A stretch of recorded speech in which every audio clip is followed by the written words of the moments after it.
क्या सचिन पायलट की भूख से अशोक गहलोत होंगे मजबूत? किस ओर मुड़ेगी पायलट की राजनीतिक फ्लाइट? पायलट की बगावत से किसको होगा नुकसान? कांग्रेस पार्टी के लिए कितने अहम हैं दोनों नेता?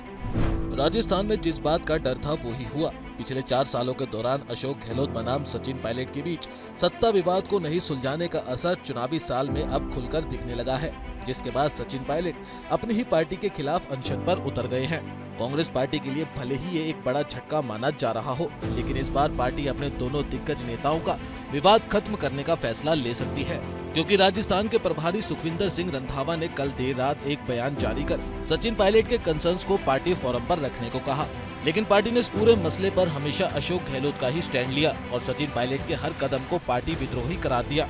हालांकि ये विवाद तब जरूर थमा जब राहुल गांधी भारत जोड़ो यात्रा के लिए राजस्थान से गुजरे थे। साथ ही राहुल गांधी ने आखिरी दिन 2 घंटे तक अशोक गहलोत और सचिन पायलट के साथ अकेले में जयपुर में बातचीत भी की और इस बातचीत की खास बात ये रही कि इस बातचीत में इन तीनों के अलावा कोई और व्यक्ति शामिल नहीं था, लेकिन तब भी कोई हल नहीं निकला। दोनों नेताओं को जब भी मौका मिला एक दूसरे के खिलाफ लगातार जहर उगलते रहे। सचिन पायलट की सीएम बनने की चाहत किसी से नहीं छुपी है, लेकिन पिछले दिनों पार्टी आलाकमान ने कई ऐसे संकेत दिए जिससे ये साफ था कि अशोक गहलोत ही सीएम पेश रहेंगे। कांग्रेस पार्टी के लिए सबसे बड़ी दुविधा ये रही है कि भले ही एक समय केंद्रीय नेतृत्व सचिन पायलट के पक्ष में आया, लेकिन ज्यादातर विधायक गहलोत के साथ ही रहे। साथ ही सचिन पायलट का 2020 में पार्टी से बगावत कर अपने समर्थक विधायकों से सरकार को गिराने की कोशिश करना कहीं न कहीं पार्टी आलाकमान इसे नहीं बचा पाई। वही पार्टी भी अपने दोनों नेताओं की अहमियत को बखूबी जानती है।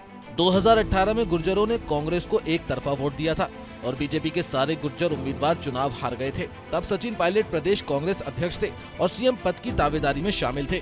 उस चुनाव में 8 गुर्जर विधायक बने और ये सभी कांग्रेस से ही थे। लेकिन पार्टी जादूगर के रूप में मशहूर अशोक गहलोत को भी नजरअंदाज नहीं कर सकती। ऐसे में पार्टी ने अंतिम समय तक कोशिश की कि दोनों नेताओं के बीच किसी भी तरह से सुलह हो जाए और कोई बीच का रास्ता निकले, लेकिन ताजा घटनाक्रम साफ संकेत है कि अब बीच का रास्ता निकालना नामुमकिन है। इसलिए कांग्रेस पार्टी को कोई स्थायी हल निकालना होगा।